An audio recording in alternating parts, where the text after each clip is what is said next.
Y ¿sabe qué? No tiene usted idea qué orgullo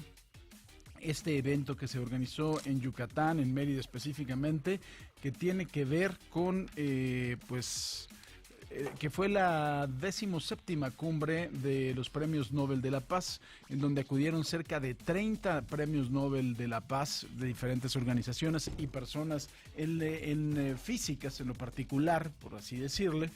Y de verdad un evento de un gran nivel, con una gran organización. Quiero felicitar de verdad aquí al gobernador Mauricio Vila, a Mitch Friedman, la secretaria de Turismo, porque hicieron un evento maravilloso. De verdad, yo nada más escuché buenas cosas por parte y buenos comentarios por parte de los diferentes laureados con el premio Nobel en los diferentes años. En lo particular, me tocó conducir la 6ª plenaria de los premios Nobel. El tema de la plenaria era la ley del poder en contra del poder de la ley. Fue un tema muy interesante, es decir,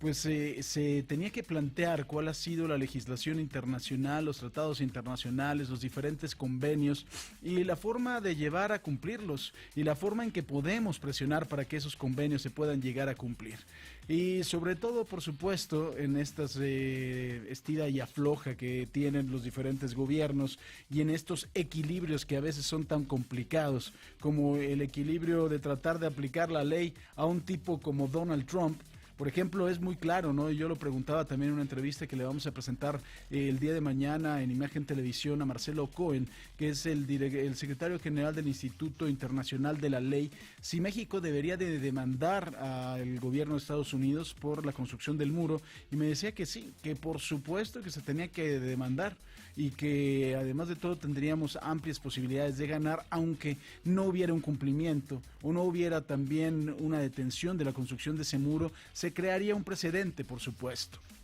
Mire, también otra cosa, y quiero hacer, pues bueno, un pequeño pensamiento con ustedes. La verdad es que hay días que uno dice, bueno, no días, después de ver este evento,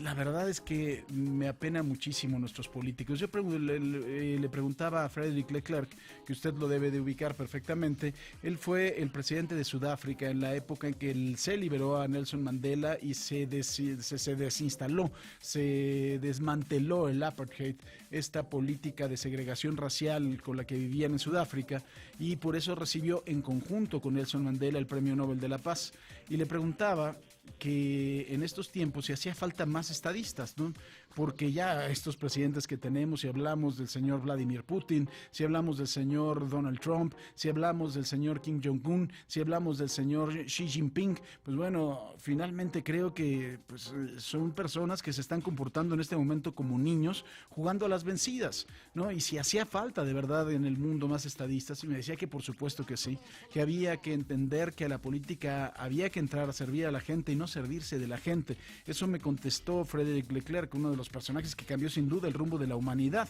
No sé si usted admira a Nelson Mandela, no hay forma de entender también la historia de Nelson Mandela sin el acoplamiento que hizo con Frédéric Leclerc, un hombre de 80 años con una claridad intelectual impresionante. Y por ejemplo también estaba José Barroso, que fue el 11º presidente de la Unión Europea, de la Comisión Europea, que es el órgano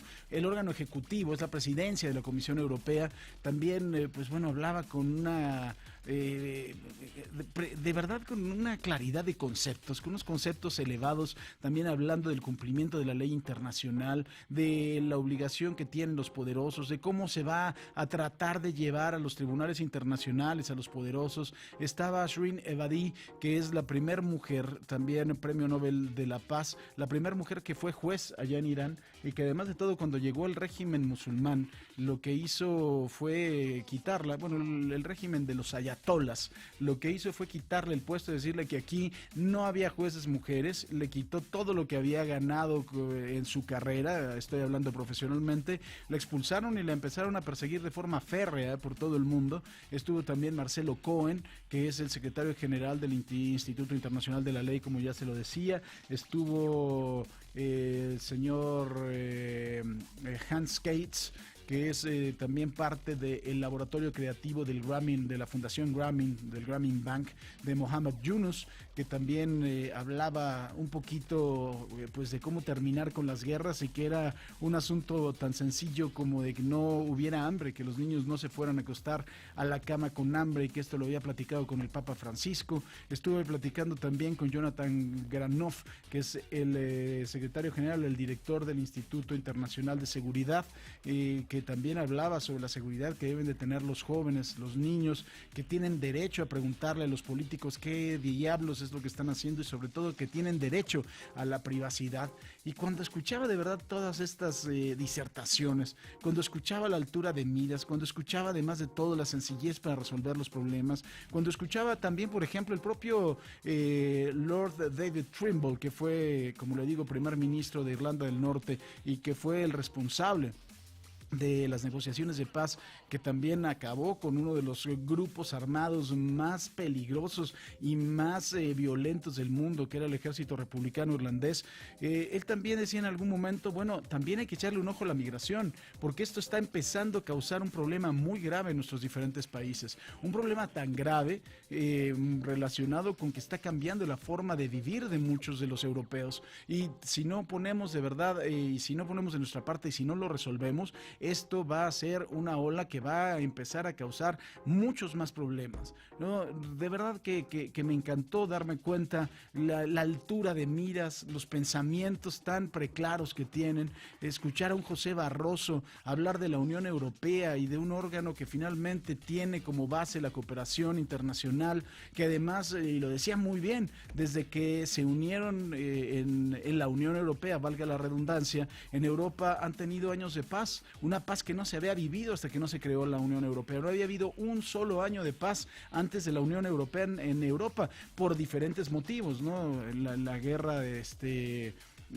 bueno, toda la zona del Kosovo, etcétera, que usted conoce perfectamente bien, Yugoslavia, bueno, la antigua Yugoslavia, etcétera, todo lo que sucedió en aquella zona. Entonces, de verdad que voltea uno a ver a la Cámara de Diputados, ¿no? Voltea uno a ver aquí a nuestros políticos chicleros, voltea uno a ver a nuestro gobernador de Morelos, que anda ahí en el canto echando cantada mientras allá están entrando a un bar y están matando gente. Voltea uno a ver las discusiones sobre los dineros de Alito Moreno, el presidente nacional del PRI. Voltea uno a ver también a la Cámara de Diputados, que están discutiendo las leyes secundarias de la reforma educativa, y que todavía hay una diputada que tiene la vergüenza de estar diciendo cuáles son las consignas de la Coordinadora Nacional de Trabajadores de la Educación, que piden además que se inscriban en letras de oro las siglas de la coordinadora, después de que han hecho pedazos y desmadre tras desmadre en las calles, y en Oaxaca acabaron con el centro y con muchos comerciantes, y los señores de la CETEC, que es uno de los brazos de la coordinadora, acabó con el Congreso en Chilpancingo, con el Congreso del Estado de Guerrero, con las oficinas de la Secretaría de Educación Pública del Estado, y quieren que se inscriban con letras de oro también el nombre de los señores. Pues yo creo que si vamos a poner con letras de oro ese tipo de trivialidades, también hay que poner varias frases más, ¿no? El que bailó, bailó, yo a mis hijas me las llevo, o una frase de Gordolfo Gelatino, la de ay madre, que es muy buena y es también muy famosa, o las de Topollillo, a la camita, ¿no? Porque si ya todo el mundo va a tomar como cachonde la pared del Congreso para poner las letras de oro, pues bueno, esto se sale de control sin duda. Es la 1:40 p.m, tiempo del centro de la República Mexicana.